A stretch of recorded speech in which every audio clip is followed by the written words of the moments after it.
There's a moment in every interaction that most people completely miss. It's the split second between what happens and how you respond to it. In that moment, something powerful is decided. Not by the situation, not by the other person, but by you. And most people give that power away instantly. They react without thinking, speak without filtering, feel without controlling. It's fast, automatic, and predictable. But there's a different kind of person, someone who doesn't rush to react. Someone who doesn't feel the need to prove, defend, or explain in every moment. Someone who can sit in silence and stay completely in control. And that kind of person changes the entire dynamic without saying a word. Because when you don't react the way people expect, you break the pattern they rely on. You interrupt the script they've been unconsciously following their entire lives. And in that disruption, something unusual happens. People start paying attention, not to what you said, but to what you didn't say. There's a certain tension in silence, a kind of psychological weight that most people aren't comfortable holding. They want clarity, they want feedback, they want to know where they stand. So when you remain calm, when you hold your response instead of releasing it instantly, you create a space they can't easily navigate. And that space is where your power begins, because the truth is reactions are easy. Anyone can react. Anyone can get pulled into emotion, into drama, into proving a point. But staying composed, especially when there's pressure to do the opposite, that requires something deeper. Awareness, discipline, control. And once you understand how that works, you start to see something most people never notice. You start to see how often others try to pull you into reactions, how subtle the triggers are, how predictable the patterns become, and more importantly, how much influence you gain the moment you stop playing along. This isn't about being cold. It's not about suppressing what you feel. It's about choosing when and how you express it. Because when you control your reactions, you control your presence. And when you control your presence, you control the direction of every interaction you're part of. So the question isn't whether you feel something. The question is, do you let it control you, or do you learn how to control it? Silence in this context isn't weakness, it's disruption. Most people don't realize how deeply human interaction relies on predictable emotional patterns. Someone provokes, the other reacts. Someone praises, the other softens. Someone withdraws, the other chases. These patterns are so ingrained that we rarely question them. They form an unspoken script that governs everyday behavior. But when you remove your reaction from that script, you don't just step out of the pattern. Expose it. When a person expects a reaction and doesn't get one, their mind starts searching for answers. It's almost automatic. The brain is wired to seek closure, to complete loops, to make sense of social cues. So when you stay silent instead of reacting, you create an open loop in their mind. That unfinished interaction lingers. It pulls their attention back toward you, not because you demanded it, but because you denied them resolution. This is where the psychological power lies. Silence forces the other person to confront uncertainty, and uncertainty is uncomfortable. Most people would rather deal with anger, disagreement, or even conflict than sit in ambiguity. At least with a reaction, they know where they stand. They can categorize you angry, emotional, defensive, agreeable. But without a reaction, they lose that clarity. And when people lose clarity, they often lose confidence. That's why non-reaction can feel so unsettling to others. It removes their ability to predict and control the interaction. If someone tries to provoke you and you don't react, they can't tell if their tactic worked. If someone tries to impress you and you stay neutral, they don't know if they succeeded. If someone tries to upset you and you remain composed, they start questioning their own influence. And that's the shift. Your silence redirects the psychological pressure back onto them, but this kind of silence isn't passive. It's active restraint. It's a conscious decision to observe instead of engage impulsively. You're not disengaged, you're aware. You're watching tone, behavior, intention. You're processing information without immediately broadcasting your internal state. That creates a level of control most people don't have. Think about how rare that is. Most people reveal everything they feel in real time. Their face changes, their voice shifts, their body language reacts instantly. It makes them easy to read and therefore easy to influence.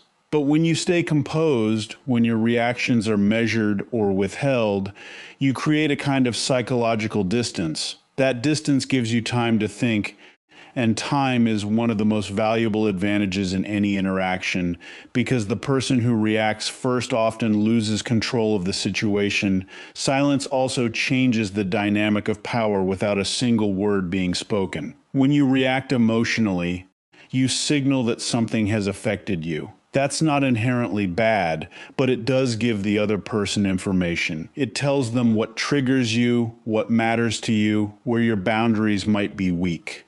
Over time, that information can be used, intentionally or not, to guide your behavior, but when you don't react, you protect that information. You become harder to read, harder to predict, harder to manipulate. And people feel that even if they can't explain it. There's also another layer to this. Silence invites projection.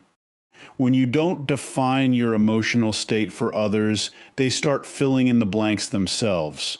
And what they project often says more about them than it does about you. Someone insecure might assume you're judging them. Someone defensive might think you're upset. Someone seeking approval might worry they've disappointed you. All of that happens without you saying a single word. So your silence doesn't just remove your reaction, it amplifies their internal dialogue, and that's why it holds so much power. Not because it dominates or intimidates, but because it shifts the mental effort. Instead of you reacting and adjusting, they start analyzing and questioning. The attention moves away from controlling you and toward understanding you. In a world where most people are constantly expressing, explaining, and reacting, the ability to remain still stands out. It creates presence, it creates weight, it creates a sense that you're operating on a different level of awareness. And once people recognize that even subconsciously, they start treating you differently. Emotional self-control stands out because it contradicts what people are used to seeing. In most interactions, emotions are immediate and visible. A small inconvenience triggers irritation. A disagreement turns into defensiveness. A challenge sparks the need to prove something. These reactions happen so quickly that they feel natural, almost unavoidable. But when someone remains steady in the middle of that, it sends a very different signal, one that people notice instantly, even if they can't fully explain why. When you maintain control over your emotions, you demonstrate that your internal state isn't easily influenced by external circumstances. That alone communicates strength.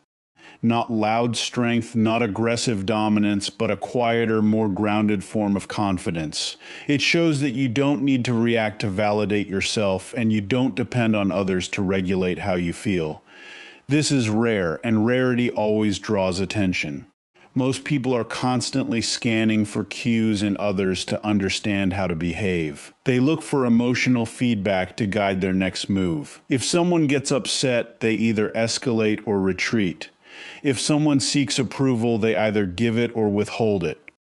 These exchanges are subtle, but they shape almost every interaction. So when you remove that emotional feedback, when you stay calm and measured, you interrupt that process. People don't know how to adjust to you right away. At first, it might confuse them. They might test you, push a little harder, or repeat the same behavior just to see if they can get a reaction. This isn't always intentional. It's often just a subconscious attempt to restore a familiar pattern. But when your composure remains consistent, something shifts. The testing slows down. The tone changes. The interaction becomes more deliberate because your self-control sets a standard. It tells people that emotional volatility won't work here. It tells them that if they want engagement, it has to come through clarity, not pressure. Over time, this changes how they approach you. They become more thoughtful with their words, more aware of their behavior. not because you demanded it, but because your presence made it necessary. And this is where emotional self-control turns into influence. Not the kind that forces outcomes, but the kind that shapes the environment. You're not controlling others, you're controlling yourself so consistently that others adjust in response. That's a much more sustainable form of power because it doesn't rely on confrontation or authority. It relies on stability. There's also a deeper layer to how this is perceived. When someone sees that you're not easily shaken, they start associating you with certainty. And certainty is something people naturally respect. In uncertain situations, people look for the person who seems the most grounded, the least reactive, the most composed. That person becomes a reference point. When you consistently display emotional control, you become that reference point. Your calmness signals that you're thinking before acting, that you're evaluating rather than impulsively responding. And that creates trust, not just in social settings, but in professional and high-pressure environments as well. People are more likely to rely on someone who doesn't get overwhelmed by momentary emotions. But this kind of control isn't about suppressing what you feel. It's about separating feeling from immediate action. You still experience frustration, disappointment, or excitement. The difference is that you don't let those emotions dictate your behavior in real time. You give yourself space to process them internally before deciding how or if you want to respond. That pause changes everything, because in that space you regain choice. You're no longer reacting out of habit or impulse. You're responding with intention. And intentional responses carry weight. They're clearer, more precise, and often more effective.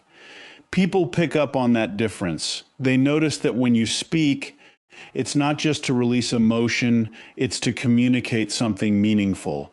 They notice that when you act, it's not rushed, it's deliberate. Over time, this builds a reputation, not through words, but through consistency. And consistency is what reinforces the perception of strength.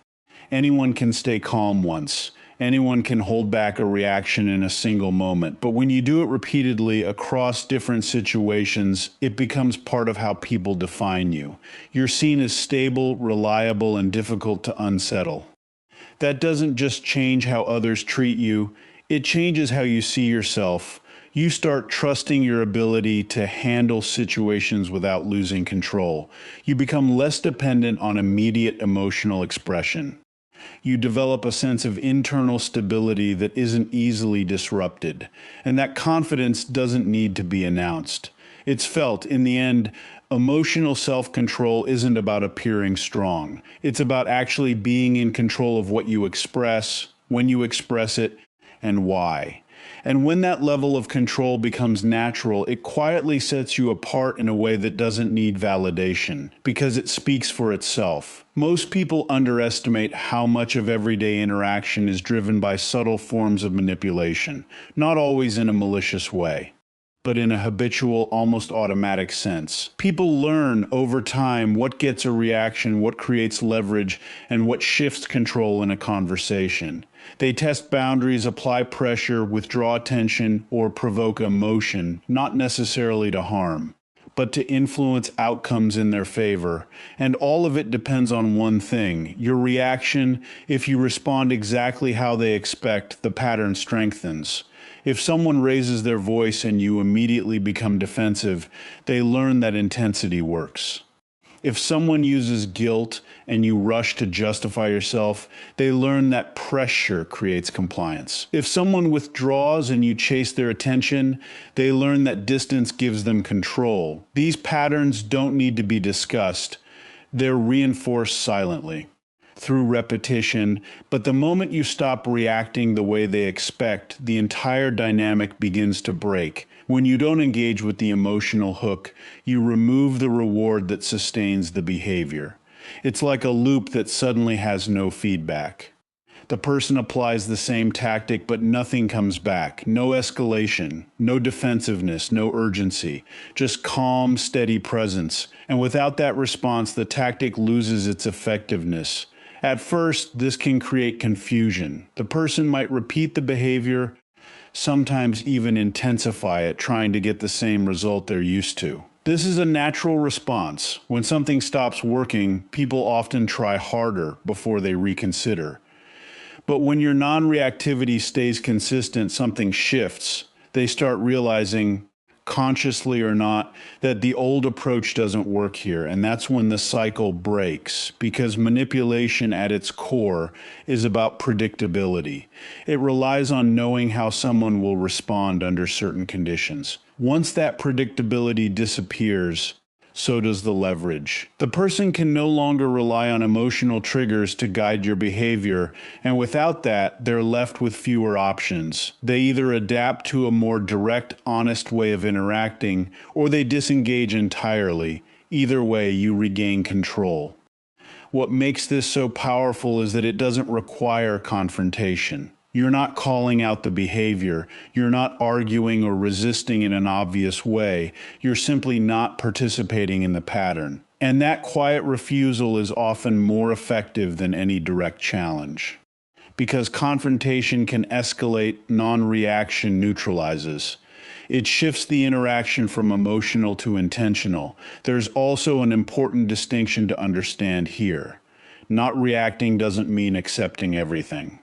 It doesn't mean you allow disrespect or ignore boundaries. It means you choose how you address those situations. Instead of being pulled into them impulsively, you're still aware. You still recognize what's happening. But instead of reacting in a way that feeds the pattern, you respond in a way that disrupts it. Sometimes that response is silence. Sometimes it's a calm, direct statement. Sometimes it's simply walking away. But it's always deliberate. And that deliberateness changes how others approach you over time. People who rely on emotional tactics begin to see that those tactics don't land. The usual shortcuts, pressure, guilt, provocation, don't produce results. So they either adjust their behavior to match your level of control, or they stop trying altogether. Both outcomes work in your favor, because now the interaction is no longer driven by their strategy. It's grounded in your standards. Another layer to this is how it affects your internal state. When you stop reacting automatically, you stop reinforcing your own emotional triggers. You're no longer training yourself to respond with frustration, defensiveness, or urgency every time something happens. Instead, you're building a habit of observation and control that creates stability. And stability makes you harder to influence, not just externally, but internally as well. You're less likely to be thrown off by small provocations, less likely to feel the need to prove something, less likely to chase validation or avoid discomfort. You start operating from a place of choice rather than reaction. And that's where real freedom begins, because once you're no longer driven by predictable emotional responses, manipulation loses its foundation entirely. It has nothing to attach to, no trigger to pull. No pattern to rely on, no reaction to sustain it, just space. And in that space, you decide what happens next. When you remain calm and non-reactive, something subtle but powerful happens in the other person's mind. Become a mirror. Without emotional noise, without immediate pratikriya, there's nothing for them to push against, nothing to distract them from their own behavior. And in that stillness, people start seeing themselves more clearly. Most interactions don't allow for this kind of reflection. They move too fast. One reaction triggers another, and the focus shifts outward. Who said what, who's right, who's wrong. It becomes a back and forth exchange where both sides are busy expressing rather than observing. In that environment, very little self-awareness develops, because attention is constantly being redirected. But when you don't react, you interrupt that flow. You remove the distraction. And now the other person is left with their own words, their own tone, their own behavior, without the usual emotional feedback to justify or balance it. That can be uncomfortable. If someone speaks harshly and you respond with equal intensity, the interaction feels balanced. There's a sense of mutual participation, even if it's negative. But if they speak harshly and you remain calm, the imbalance becomes obvious. Their behavior stands out in a way it wouldn't have otherwise, and that's where reflection begins. They start noticing things they might not have noticed before. The tone they used, the assumption they made, the way they tried to push or provoke. Without your reaction to validate or escalate it, those behaviors lose their cover. They're exposed not through confrontation, but through contrast. Your calmness becomes the reference point. And against that reference point, their actions become more visible. This doesn't mean everyone will immediately gain insight or admit fault. Some people will resist that reflection. They might try to provoke you further, hoping to pull you back into a familiar pattern. Others might dismiss your calmness or misinterpret it as indifference.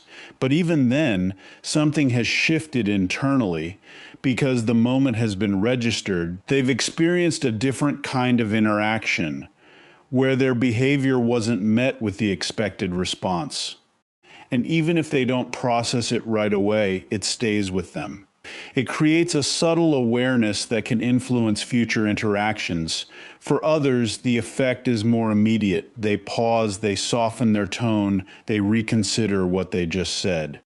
Not because you corrected them, but because your lack of reaction gave them space to correct themselves. That's the power of stillness. It invites awareness without forcing it, and it works because it removes pressure. When people feel attacked or confronted, their natural response is to defend. They justify, they explain, they shift blame. But when there's no confrontation, just calm presence, they're more likely to look inward instead of outward. There's no need to protect themselves from you, so their attention turns toward their own behavior. This is especially effective in situations where emotions typically escalate. Arguments, disagreements, moments of tension, these are environments where people expect resistance. They expect pushback. So when that doesn't happen, it changes the emotional temperature of the interaction. It slows things down. And in that slower pace, clarity has a chance to emerge. Another important aspect of this is that your non-reactivity sets a kind of emotional boundary without needing to state it directly. It communicates that you're not engaging on that level, that certain behaviors won't pull you in. And that in itself encourages others to adjust, because people tend to match the level of engagement they receive. If they sense that drama, pressure, or emotional intensity won't be met or entertained, they either reduce it or redirect it elsewhere. Over time, this creates a pattern where interactions with you become more measured, more respectful, more intentional, not because you demanded it, but because your presence shaped it. And through all of this, the mirror effect continues. People begin to notice not just their behavior in a single moment, but their patterns over time. How they communicate, how they handle tension, how they try to influence others. Your consistency makes those patterns easier to see because you're not changing in response to them. They're seeing themselves against something stable. That stability is what gives the mirror its clarity. If your reactions were constantly shifting, the reflection would be distorted. But when your composure remains steady, the reflection becomes sharper, more accurate, harder to ignore.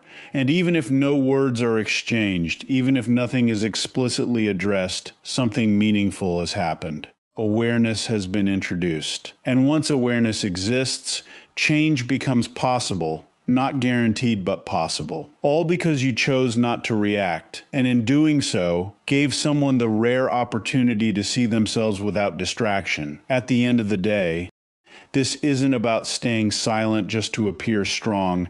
It's about understanding that not every moment deserves your reaction, and not every person deserves access to your emotional energy.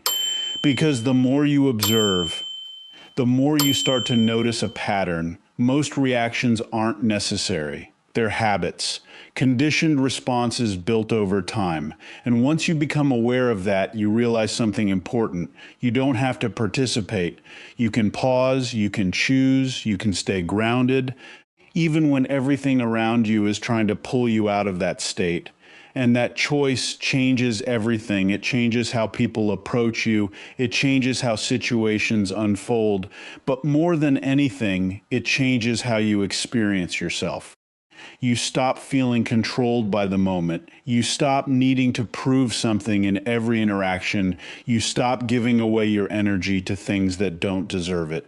And in that space, you become more focused, more deliberate, more in control of your direction. Because real power isn't loud, it doesn't rush to react, it doesn't chase validation, it stays still, it observes, and when it moves with intention. So the next time you feel that impulse to react instantly, pause for a second longer than usual, let the moment settle. Let your mind catch up with your emotions, and then decide not based on habit, but on control, because the people who master that space, the space between what happens and how they respond, are the ones who stand out without trying, influence without forcing, and move through life with a kind of quiet certainty that most people never develop. And once you reach that point, you don't need to react to be understood. Your presence says enough.